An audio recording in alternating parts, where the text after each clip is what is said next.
उत्तर प्रदेश के बलिया जिले की राजनीति में आजकल काफी हलचल है। खासकर बैरिया विधानसभा क्षेत्र में जनता की समस्याओं को लेकर अब आर पार की लड़ाई शुरू हो गई है।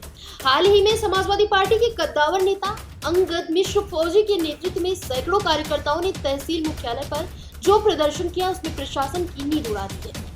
यह कोई मामूली विरोध प्रदर्शन नहीं था, बल्कि उन दबे कुचले मुद्दों की आवाज थी जो लंबे समय से अनसुने किए जा रहे थे। सड़कों पर उतरे कार्यकर्ताओं के हाथों में तख्तियां थी और युवा पर बढ़ती बेरोजगारी, कमर तोड़ महंगाई और लगातार होते पेपर लीक के खिलाफ नाराजगी। लोग इस बात से परेशान है कि एक तरफ पेट्रोल, डीजल और रसोई गैस की कीमतें आसमान छू गई है, तो दूसरी तरफ युवाओं का भविष्य पेपर लीक की भेंट चढ़ रहा है।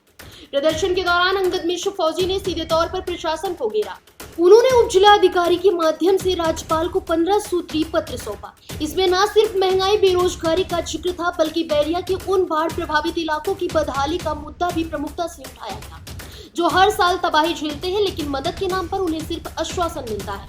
इस प्रदर्शन ने एक बात साफ कर दी है कि इलाके में जन समस्याएं अब चुनावी मुद्दा नहीं, बल्कि लोगों के जीने मरने का सवाल बन गई है। अब देखना यह है कि प्रशासन और सरकार इन 15 मांगों पर कितनी गंभीरता से विचार करती है।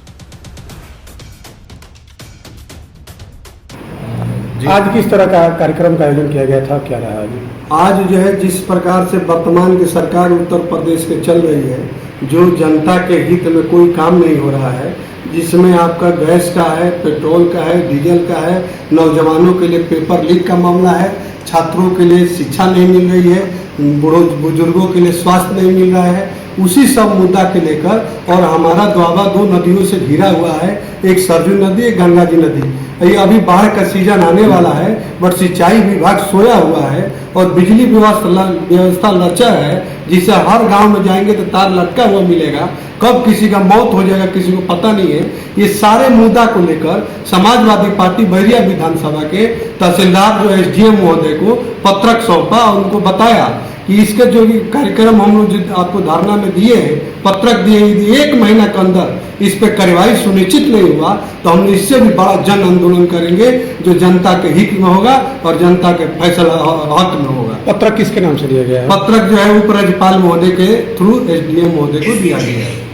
तो जिस तरीके से आज जो भीड़ रही और जो आप लोगों की मांग है, अगर इस पे कार्य नहीं होता है तो फिर अब आगे आप लोग क्या डिसीजन लेंगे? आगे हम लोग पूरे अपने कार्यकर्ता से मिलकर समाजवादी पार्टी के एक बैठक होगा, मीटिंग होगा कि जो हम लोगों ने पत्रक दिया है उस पर कोई कार्रवाई नहीं हो रहा है, तो इसके बाद अगला जो कार्यक्रम होगा हम लोग बैठ के डिसाइड करके फिर आगे का अपना निर्णय करेंगे। जी, तो अभी बैरिया विधानसभा की बात कर रहे थे, यहाँ पे किस तरह की जो है जमीन से जुड़ी हुई समस्या है और किन से सबसे ज्यादा लोग यहाँ प्रभावित है? किन यहाँ पे प्रभावित लोगों का सबसे ज्यादा किसान है, उसके बाद जो लोगों का कटान है। यहाँ पे दोनों नदियों के घिरे होने के कारण पत्रकार महोदय आपको पता होगा बहुत सारी फसलें नुकसान हो चुकी है। पिछली बार भी फसल नुकसान हुई थी और फिर बाढ़ का सीजन आने वाला है, बहुत सारे लोगों का मकान गिरने वाला है।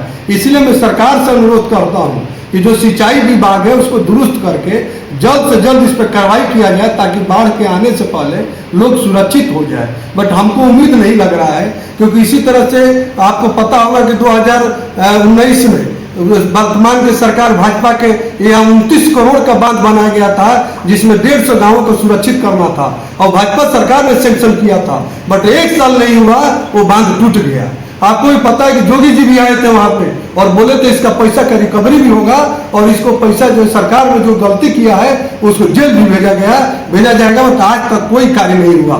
तो मेरा मुद्दा ये है कि जो नौजवानों को जिस तरह से घर किसानों का डूब रहा है, खेतों का फसल नुकसान होने वाला है, इससे सरकार जगे और जल्द से जल्द उस पर व्यवस्था किया जाए। फिलहाल इस खबर में बस इतना ही।